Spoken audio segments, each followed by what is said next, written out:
digamos, así como es muy importante, yo creo que hay dos cosas que son muy importantes. Uno es lo que decía Gerardo lo que mostraba Gerardo en su presentación, y es que, bueno, hay muchos lugares, especialmente en los países desarrollados, especialmente en los lugares en donde hay una generación de información, digamos, masiva, electrónica, sistematizada, que para el periodismo de investigación es como básico saber manejarla, digamos, ¿no? Porque eso está al alcance de la mano. Ustedes desde la redacción del medio donde trabajan se meten en internet y acceden.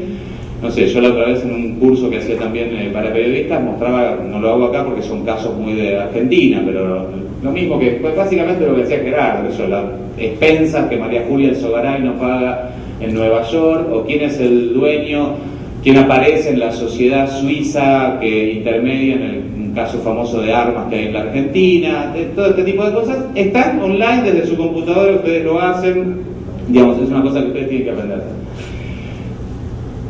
Lo otro es entender cómo funcionan todos estos mecanismos de ocultación de bienes. Porque a mí me parece que eso genera noticias de mucha más alta calidad, básicamente. Digamos, no es lo mismo decir que creo que hay una fuente que me dijo que fulano es el dueño de tal compañía, que saber cómo acceder al documento de tal compañía, ver que aparece un director nominal que es un abogado, llamar al estudio jurídico de ese abogado y que ese abogado a lo mejor niega toda información, digamos, pero eso produce una noticia que para mí como consumidor, digamos, de medios de comunicación y de noticias de este tipo, yo digo, bueno, esto tiene color, digamos, entonces que no es lo mismo que fulano me dijo, es algo que hay una investigación periodística bien hecha atrás. Entonces, una es entender cómo funcionan los centros financieros, sobre todo los centros financieros offshore, digamos, ¿no? Esto es algo que puede tomar bastante tiempo, esto es una especie de resumen. Estos son lugares en donde las leyes protegen la confidencialidad de la información bancaria, societaria, los profesionales pueden abusar, digamos, legalmente de sus secretos, y además hay muchísima opacidad administrativa, registrar, uno va a los registros y no encuentra los papeles, los registros se queman, se doblan, se pierden, se cambian de idioma. La combinación entre estas dos cosas permite, digamos, que se oculten bienes usando estos centros offshore.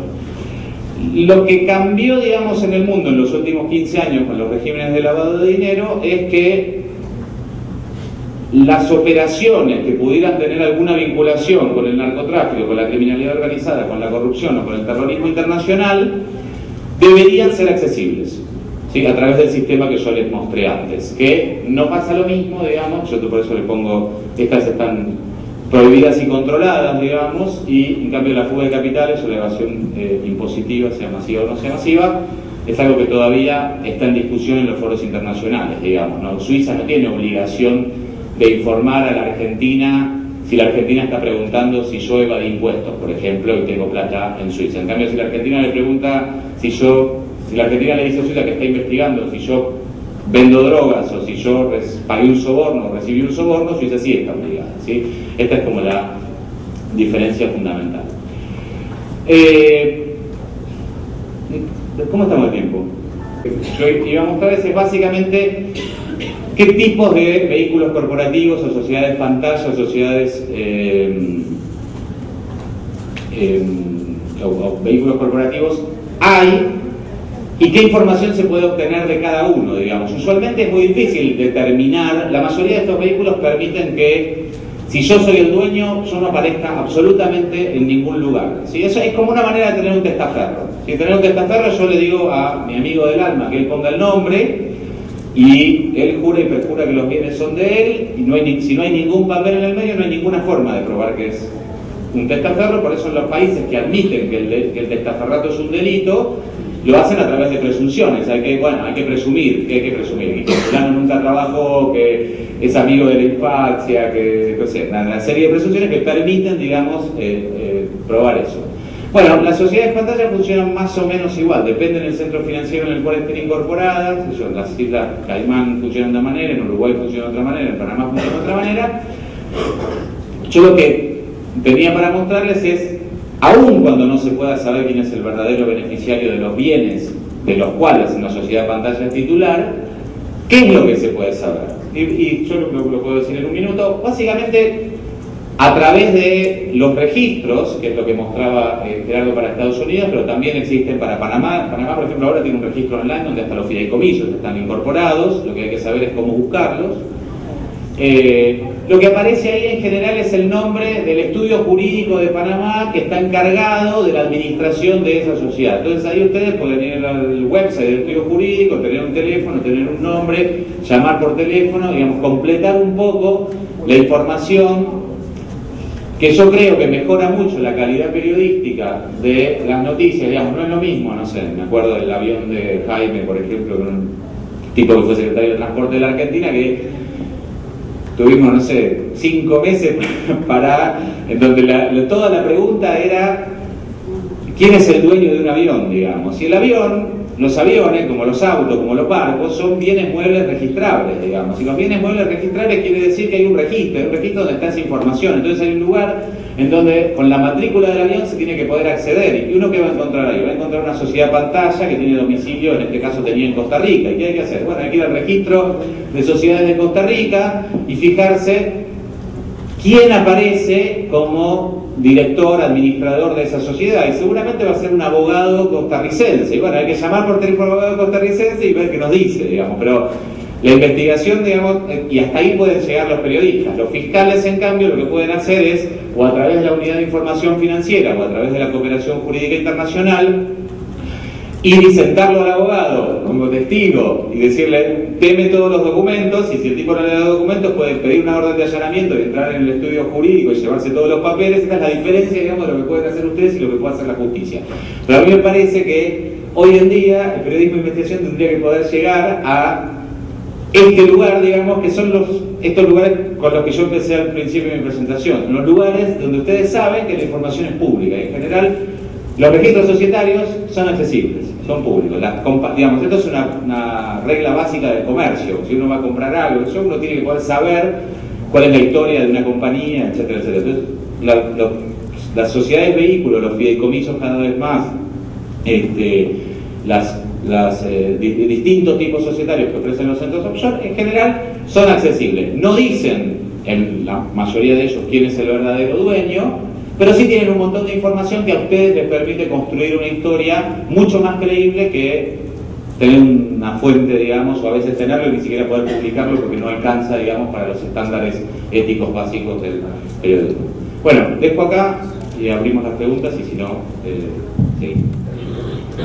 Una cosa rápida. Bueno, a la primera pregunta la respuesta es sí. Digamos, en Argentina hubo un debate acerca de si las causas de lavado de dinero iban a ser federales o no iban a ser federales. La Corte Suprema en algún momento dijo, bueno, depende de cómo se originan, si el delito precedente de investigación empieza en la justicia ordinaria, como en este caso de la provincia de Buenos Aires, pero no hay nada que le impida al fiscal del caso en la provincia de Buenos Aires pedirle a la UIF que se conecte con la UIF de Panamá, por ejemplo. ¿Sí?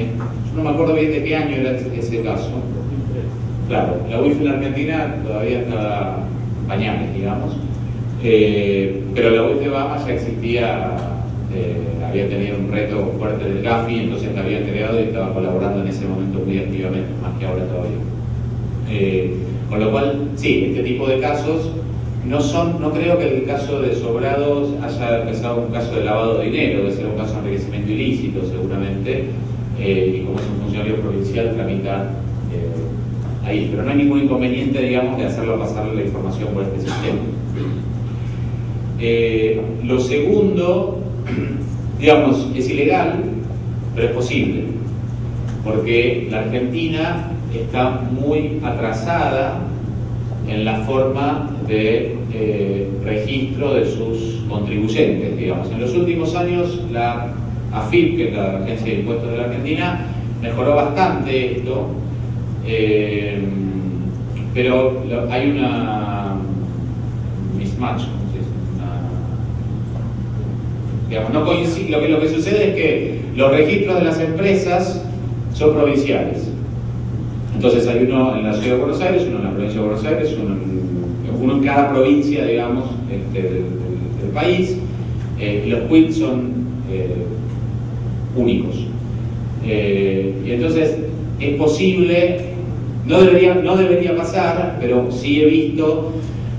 Lo que sucede muchas veces, yo lo que he visto en casos de este tipo es que yo abro la compañía Guillermo Jorge Sociedad Anónima, Guillermo Jorge SRL, Guillermo Jorge en comandita por acciones y de crédito no sé cuánto, Guillermo Jorge SRL, Guillermo Jorge SRL, y entonces, y si le pongo un nombre un poquito más complicado, digamos, hago mucho más difícil el rastreo de la documentación y qué sé yo, porque tengo un holding con 25 compañías que se llaman casi igual. Le saco una letra, le pongo una letra, le cambio la letra para los costados, y entonces esto que es legal, pero en cualquier país en donde la justicia funciona más o menos seriamente, para cualquier fiscal esto es un indicio de que hay un fraude, digamos, que nadie en su sano juicio abre 15 compañías que tienen un nombre muy similar. En Argentina, bueno, nunca vimos alegatos, digamos, pero yo he visto casos en donde pasa esto. Y lo de los quits, yo creo que es posible. Si vos tenés a alguien que registra, que admite quits en la AFIP, había una época en donde en la AFIP los sistemas de controles dentro de los fiscalizadores eran muy pobres, y entonces con 100 pesos a lo mejor te conseguías que tener dos quits del mismo número, dos compañías con el mismo número de quits. Hay dos que están en acuerdo a la pregunta. ¿Hay más preguntas? Sí, a ver. Yo cuando decía eso dije una frasecita que es la moda de la globalización, de que el Estado le delega ciertas responsabilidades al sector privado. Eso lo que quiere decir básicamente es que el Estado le dice: mire, usted tiene que saber esto.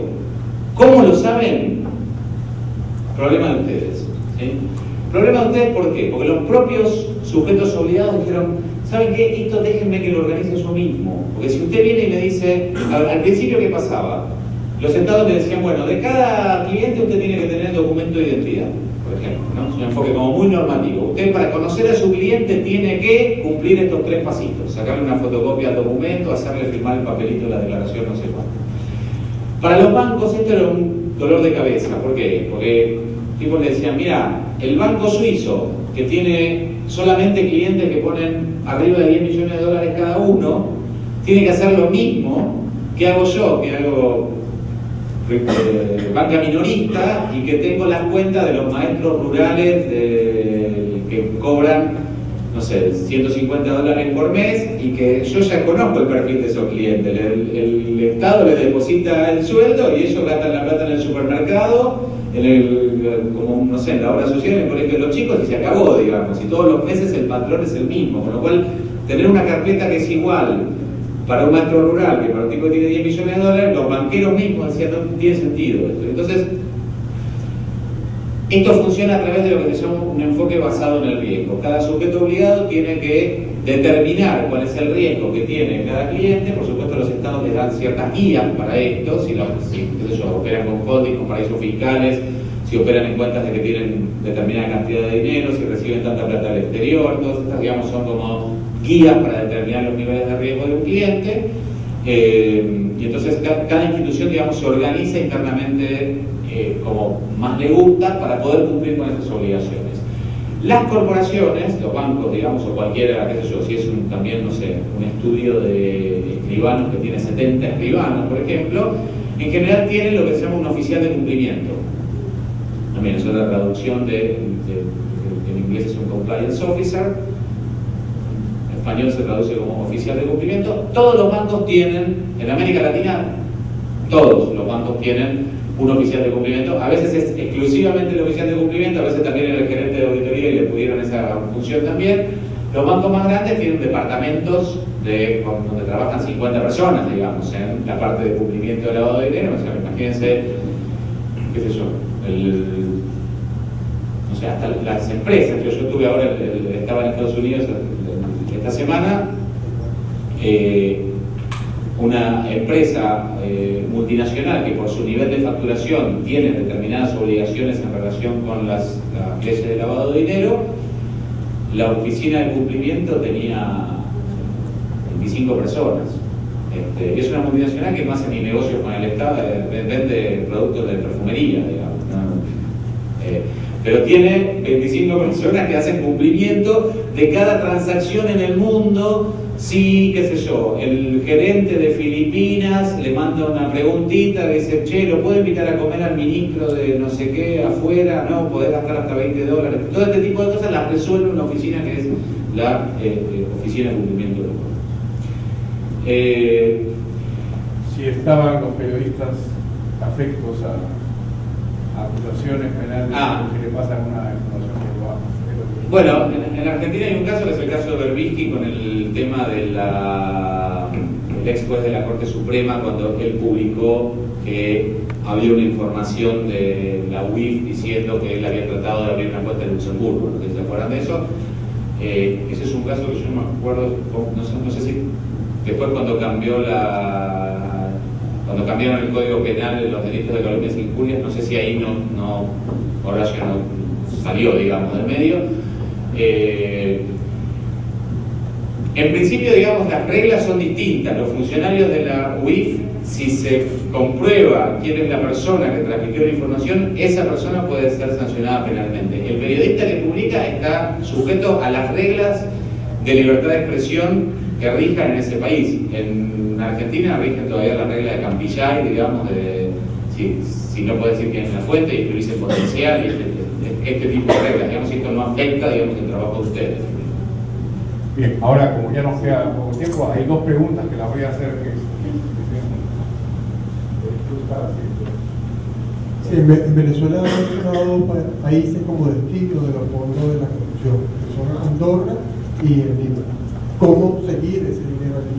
Y lo otro que quisiera preguntarle es cómo revisar el registro de empresas y específicamente de empresas de venezolanos o de sociedades donde estén venezolanos en España.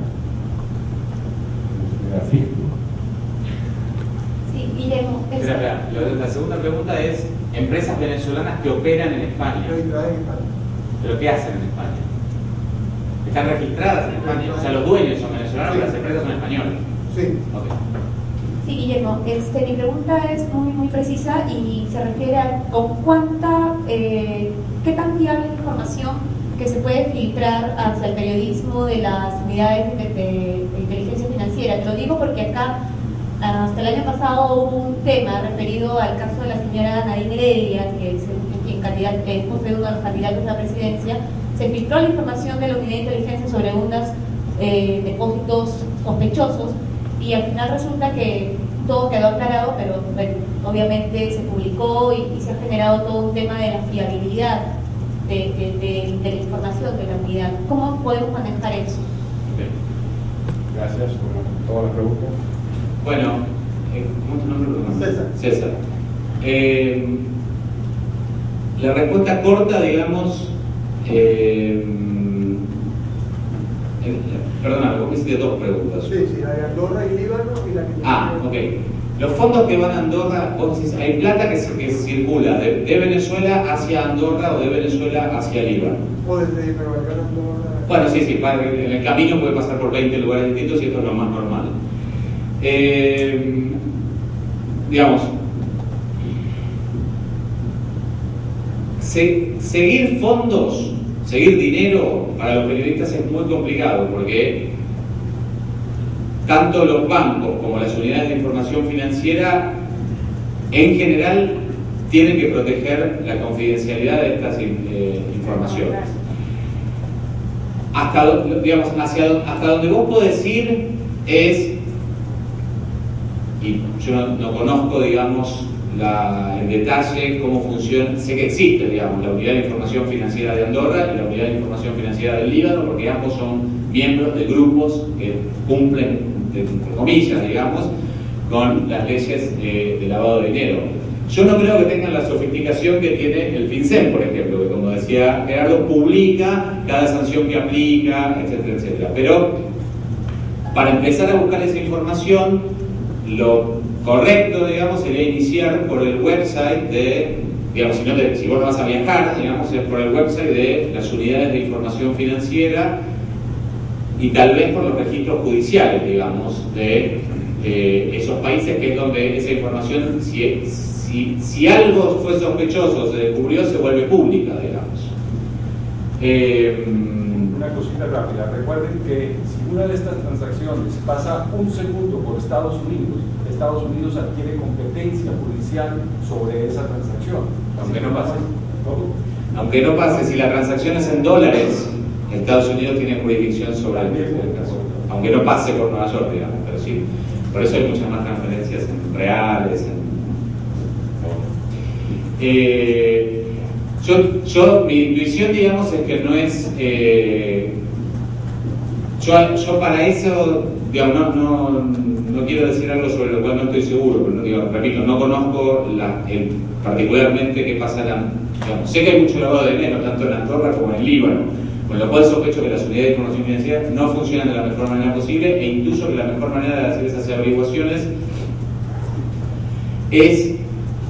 En general, en estos casos siempre existe lo que se llama un proveedor de servicios societarios. Hay alguien que arma la estructura financiera, corporativa, los holdings, las que sociedades offshore, en dónde es mejor abrirlas, por qué es mejor poner este director y no aquel. Todas estas cosas, en general, hay un cerebrito, digamos, que se ocupa del diseño de cómo se va a esconder la plata, ¿sí? Mi consejo en general para los fiscales, pero es un consejo que corre para periodistas también, es tratar de, y además esa persona es muy posible que esté en Venezuela, no en el Líbano ni en Andorra. En el Líbano y Andorra hay figuritas, hay gente que ejecuta órdenes, ¿sí? Para los fiscales es más fácil, porque si tiene un caso judicial puede pedir colaboración, puede pedirle al banco que le haga un disclosure de toda esta información que tienen que juntar las instituciones financieras.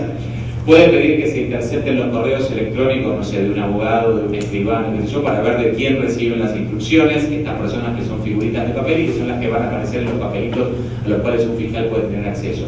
Pero los periodistas no pueden tener, digamos, para vos es muy difícil saber quiénes son estas personas, salvo que vos, por ejemplo, si vos me decís, por ejemplo, tengo el nombre de la empresa, como me decías de España, por ejemplo. Bueno, así, ahí sí, andar al registro societario, pedir los documentos de la empresa, eso es información pública, en el Líbano y en Andorra tiene que ser información pública, a lo mejor no está en internet, a lo mejor no es accesible, a lo mejor hay que pagar un fee, pero esa información a la cual se debería poder acceder. Y una vez que tenés esos documentos, lo más probable, en Andorra, que es un centro offshore, digamos, conocido, lo más probable es que tengas, lo único que te aparezca es un administrador, que es un abogado que vive en Andorra. Entonces lo que vas a poder hacer es saber que ese es el administrador de esa compañía. Si lo llamás, el tipo no te va a contar nada, seguramente lo que va a hacer es avisparlo a su cliente venezolano de que hay alguien haciendo preguntas, digamos. Pero hasta ahí, digamos, me parece que es donde se puede llegar, hasta que haya un caso cubierto por la justicia. En general, digamos, hay buenas razones para que toda esta información esté protegida, que es mi respuesta, digamos, a la pregunta que me hizo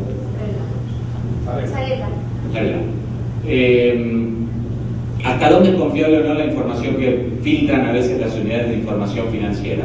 Piensen ustedes en el esquema que yo presentaba antes, que la información de la cual se nutren las unidades de información financiera es la información que proveen los sujetos obligados, ¿sí? Entonces, si yo mañana le quiero, no sé si es una expresión que se usa en toda la región, pero hacer una cama, que es inventarle un caso, digamos, a un candidato de la oposición, es que en la Argentina lo hacen mucho y lo hacen con estos temas básicamente, bueno, le puedo pedir a un escribano que intervino en alguna transacción en donde estuvo la esposa del candidato que haga un reporte de operación sospechosa. Entonces hay un reporte de operación sospechosa y en general esto se lee en los medios de comunicación como que hay una investigación, hay un caso judicial y no hay nada, hay un escribano que dijo que hubo una transacción, punto. Después alguien filtra esta información a los medios la publican, pero digamos, la protección de la confidencialidad ahí tiene sentido, porque no hay ninguna autoridad todavía que haya dicho que esa información que está producida por el sector privado tiene algún valor en el sentido de que pueda ser motivo de inicio de una investigación formal, digamos. Lo que hay hasta ese momento es una unidad que, como yo decía antes, separa la paja del trigo. De los 4.000 reportes de operaciones sospechosas, que el número lo tengo en la cabeza porque lo vi hace poco, que recibe la Unidad de Información Financiera Argentina, 300 van a la justicia. El resto van al archivo. Y esto en parte es un sistema que no funciona, digamos, ¿por qué? Porque como esto depende de esta transferencia de responsabilidad del Estado al sector privado, deja en manos del sector privado qué tipo de información se va a reportar. Entonces en Argentina se reporta basura, básicamente. Viene el cadete de la empresa que no podía traer la cuenta, que eso, reportan eso, mientras al lado tiene al cliente que está construyendo una torre de 20 millones de dólares que no sabe de dónde salió y eso no lo reportan. Pero la razón de que esa información todavía es confidencial es, bueno, para proteger a la esposa del candidato que puede ser sujeta de una cama que le está haciendo el tipo que domina en ese momento, porque esto es algo que las unidades de información financiera en América Latina no son muy independientes, digamos, sobre todo las que están metidas dentro del Poder Ejecutivo, bueno, sufren más dependencia de la que sufre el Poder Judicial. Mirá, para que vos puedas hacer un paralelo, digamos, ese momento es el mismo momento en que un ciudadano va y hace una denuncia penal, digamos. Estás en ese momento, hay una unidad que dijo, bueno, miré estas transacciones, por ejemplo, la unidad de información financiera recibe un reporte de operación sospechosa, mira la situación patrimonial de esa persona, dice, bueno, no puede determinar el origen, y se lo manda a un fiscal para que el fiscal, con los poderes constitucionales que tiene, pueda ver si determina el origen, pero la falta de determinación del origen puede ser un motivo por el cual se inicia la investigación. Pero aquí probablemente había es la unidad la que le da a la fiscal, claro, la unidad y es el problema de la falta de independencia. Bueno, por supuesto que... No, ustedes la manejan unidad financiera y es claro, un arma arrojadiza. Claro. Bueno, Guillermo, muchas gracias. Estamos muy complacidos. Pues le pidamos a nuestro invitado.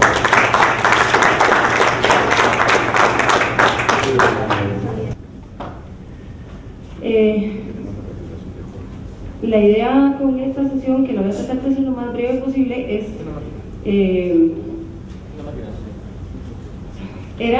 cómo utilizar las bases de datos para nuestro ejercicio de investigación diario. Pero antes de entrar en el cómo y en detalles más, detalles menos, yo creo que lo más importante es por qué.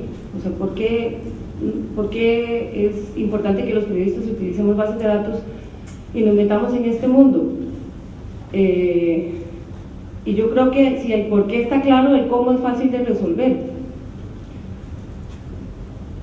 Anoche, mientras cenábamos o dormíamos, estaban pasando cosas en cada uno de los países representados aquí. Un mundo de cosas interconectadas, hechos que en su mayoría van a permanecer ocultos. Yo no sé cuántas veces les ha dado por pensar, no sé, seré yo la paranoica, en qué estará ocurriendo en este momento, cuántas armas están transando por droga, en fin, es medio metafísica la reflexión, pero el hecho es que anoche estaban sucediendo cosas. Probablemente dentro de unos meses o de unos años va a aparecer alguien y te va a traer un pedacito de esas cosas, y eso es lo que pasa en las salas de redacción todo el tiempo. Alguien llama, te manda un correo, te manda un sobre de Manila con algo, y ese pedacito es el pedacito que a él le interesa revelar. ¿Qué pasa después? Después hacemos una recolecta de topo y empezamos con muchísimo esfuerzo, y recolectamos más piezas. No nos quedamos solo con la pieza que nos trajo el personaje, sino que logramos complementarla con otras más.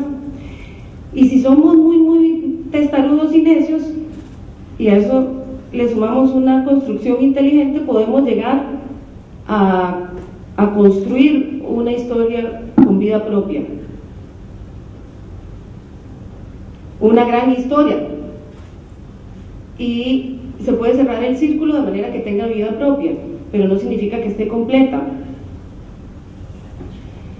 Lo que va a suceder a partir de ahí es que, como hámsters, vamos a rodar una y otra vez siguiendo el rastro de esas piezas que nos trajo alguien. Y ahí, ¿qué puede estar pasando? Que el que trajo esa primera pieza puede ser el más malo de todos los malos, y nunca lo vamos a saber. Que hay pactos blindados, por ejemplo, que cerraron la posibilidad de que existan otros informantes que revelen otros pedazos de ese universo que vimos al principio y nunca sabremos. Y no sabemos mucho menos si esos pedazos habrían cambiado la historia en la que estamos trabajando y no solo la historia, sino al municipio o al país mismo. Y como no somos omnipresentes para saber todo lo que ocurrió esa noche, entonces estamos limitados a tener una parte de la historia. ¿Qué es lo que pasa cuando tenemos una parte de la historia? Que cuando este ciclo ocurre sistemáticamente, nos terminamos convirtiendo en conejos siguiendo la zanahoria. Y durante el ciclo, esos informantes pueden llegar a entrenarse a tal punto de que entiendan cómo seducir nuestro supuesto olfato periodístico. Al final creemos que tenemos olfato y puede que no sea olfato, sino que sencillamente estamos siguiendo la zanahoria. No sé si me explico, pero el tema aquí, ¿cuál es el peligro? El peligro es que pueden estar imponiéndonos agenda. Si solo trabajamos siguiendo leads, siguiendo pedacitos, zanahorias que nos traen. Entonces, bueno, esta particularmente ha sido una preocupación personal porque pues yo trabajo en un pueblito de 4 millones de personas donde todo el mundo conoce a todo el mundo y somos los mismos que hacemos investigación y son los mismos informantes, son los mismos delincuentes y son los mismos, es decir, y en ese círculo así tan cerrado, el riesgo de que alguien esté controlando la agenda informativa de una unidad investigativa es muy posible. Entonces, ¿qué sucede? Igual que las fuentes de generación de energía, que ningún país depende solo de una fuente de generación de energía, sino que se complementan. De la misma forma, tenemos que diversificar y complementar las fuentes para generar una agenda de investigación periodística. Y no son excluyentes, no es que no tenemos que volver a seguir zanahorias, simplemente que lo que digo es hay que complementar eso con una visión más integral, y ahí es donde entran las bases de datos. La minería de datos te ofrece una visión total que no te da la zanahoria.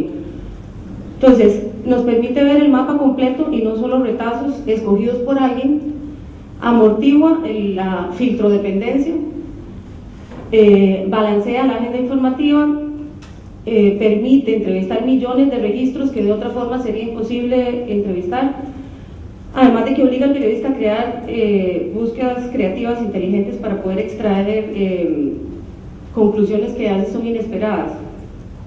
Ahora, ejercido con rigurosidad y con un trabajo de verificación que por supuesto que no sustituye para nada las reglas básicas del periodismo, el trabajo de campo, verificación y demás, es casi infalible. Para ponerlo un poco más aterrizado, les cuento un ejemplo de diciembre del año pasado.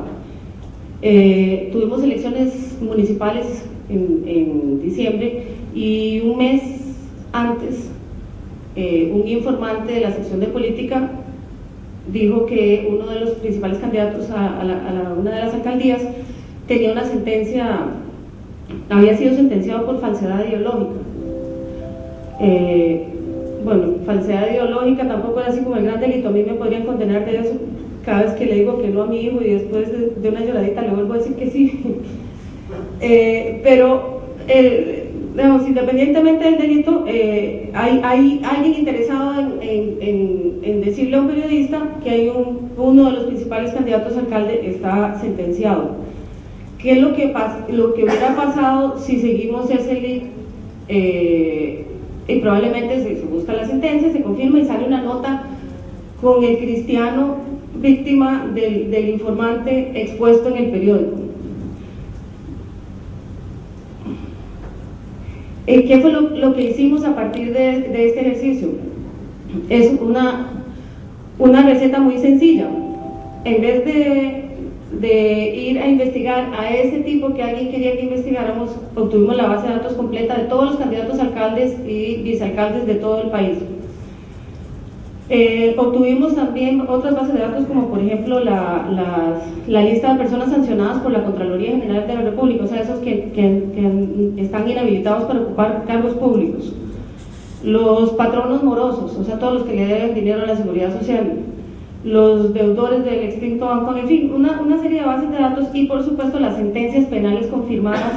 Ahora después les cuento cómo fue que conseguimos eso, porque no es como que la Corte los entrega, sino que pusimos un robot para bajar toda la información de la web. Y finalmente la preparación es muy sencilla. Una vez que se tiene una plataforma, se consolidan las bases de datos y se comparan los resultados, de manera que es el principio es